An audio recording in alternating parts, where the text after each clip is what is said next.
Welcome back, it's me, Lou. Alright, so before we begin this video, this is not going to be a full review. This is strictly going to be an unboxing video. So I've reviewed both of these figures individually months ago, and I just bought these figures again. And I thought I'd share the experience as I unboxed them. So the reason why I bought these figures is because I kind of remembered that I kind of wanted, not necessarily army build these figures, but I kind of wanted at least a couple of multiples of each one. When these figures first came out, they were a little bit more difficult to find, but like 6 months later, they're kind of just sitting on shelves. And in certain cases, some of my local Targets and Walmarts, they've actually restocked on these figures, surprisingly enough. I didn't expect this line to be sitting on the shelves as long as they did. And I decided to grab these now before I can't find them anymore. And like I said, I just kind of wanted multiples of each figure. As it stands right now, I only have one of each. And I kind of told myself, you know what, at the very least, at least have two of each figure. Especially for action figure photography or just displaying them on your shelf. Cannon fodder characters like the ninjas, it's nice to have multiples of. So that's why I have these. Alright, so let's take these out. First is the Red Ninja. Both of these are fantastic figures. If you haven't picked them up, I highly suggest you do. They're slightly smaller in scale than the G.I. Joe Classified series, but I think, you can still kind of blend them in pretty well, despite their height deficiency.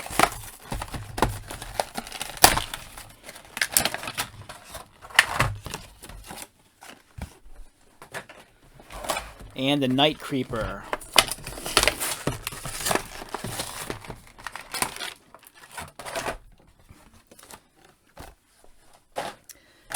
Both of these are fantastic figures. A word of caution, especially on this guy. This guy, his legs do not want to move. The ball socket and the hip joint here is extremely tight. And when you... all right, for example, let's get this into focus up close.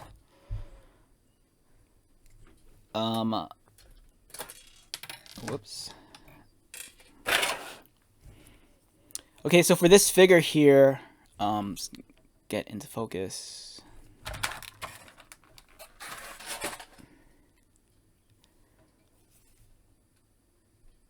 All right, so where the ball joint and the socket are, when you rotate this, as you can see, it's actually twisting the ball joint, and it's extremely tight, and it doesn't have any give.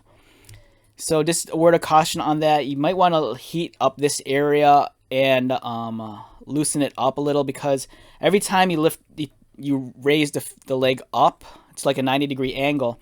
It's not rotating on the ball. It's actually just twisting with the ball. So there's always the chance that you can shear it off.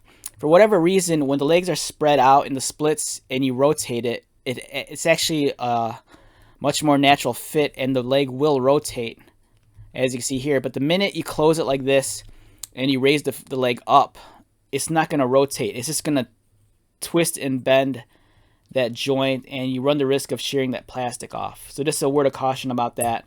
It's something that I thought was just me, but then other people have mentioned to me that they had similar issues with that ball joint. So just be careful with that.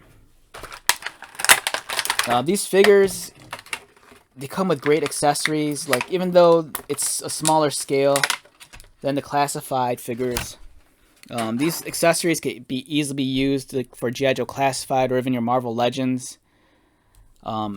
Great playability with these also. You can actually store the swords on his crossbow, like this. So that's fantastic. On the Red Ninja,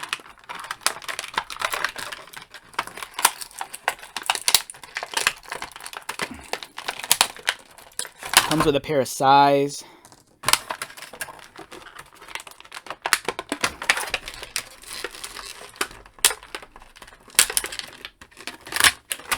He comes with this, I don't know how to describe this ridiculous looking kind of thing. And it's cool because you can take the size, socket, peg, and you can just plug it in. My sides are kind of warped in the package, so I'm going to have to unbend them later, but I don't really care. So that's great. You can take these off. And he also comes with these, like,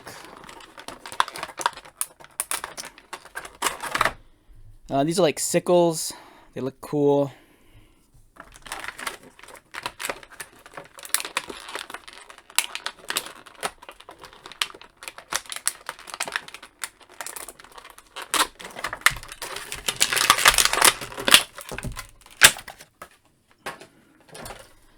And we already have a classified version of the Red Ninja. This one's smaller in scale, slightly different and leaner musculature. But it's, you know, iconically it looks very similar to the stock figure. I mean the stock classified figure. This one has less articulation than the classified figure, but I think it's great. You know, like I said in the previous video, you can use the classified Red Ninja as maybe like the alpha or the leader, and then use these more budget figures as like the cannon fodder or the grunts. So here's the reason why I bought these figures again. It's like I said, they're nice to army build. It's kind of cool to have multiple Cobra Troopers, and it's even cooler to have multiple Cobra Ninjas. You know, much like in TMNT with the Foot Clan. You know, I always like to imagine that Cobra has their own secret clan of ninjas in training.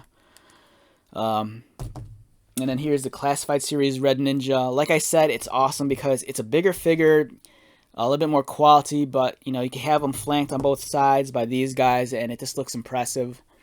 You know, he's the leader, he's the alpha of the pack, and it's just cool. You know, I like the idea of having multiple characters, and now that I'm looking at it, I'm kind of getting the itch to buy more of these if I run into them. You know, these figures are about $9 to $10, so they're affordable, but at the same time, I don't want to get too nuts. I don't want to be one of those dudes that buys like 50 of these, even though it would look very impressive and cool on a display shelf or in terms of like action figure photography. So yeah, the ninjas are great characters. In G.I. Joe, you know, there's the whole Ninja Force stuff, and with like Snake Eyes and Storm Shadow, you know, Scarlet kind of having ninja training also. This is great. I love G.I. Joe stuff. I really wish this budget line of figures that they made for the Snake Eyes movie would continue, because I do like the price point. I think, you know, the figures for what they are excellent. You know, they're not in the same quality as the classified series of figures, but you know, I still think they look fantastic. I love that they come with so many accessories, and it's just really cool to like just build your Cobra and Joe armies. The classified figures, I'm not sure if it's just more so like Hasbro's like business model for the future, but you know, we don't see as many G.I. Joe classified series figures new on shelf like we, you know, like initially, like during, I think it was like March of like, or April of like 2020, you know, they came out, and then we'd see these long periods of time where there wouldn't be any new figures, and they're always making announcements on like their social media about the new figures. But I think the focus is more so on buying the figures directly from Hasbro and their online partners, as opposed to like finding them in brick and mortar stores. So yeah, let's wrap this video up. Build up your ninja armies. That's all I'm gonna leave you with. Great figs all around. In closing, once again, my name is Lou. If you're new to my channel, welcome. If you're a returning subscriber or viewer, thank you so much for your continued likes, comments, and support. I greatly appreciate it. So until the next video, be safe, take care of yourself, buy lots of toys, and most importantly, be happy. And I'll see you at the next one. All right, take care.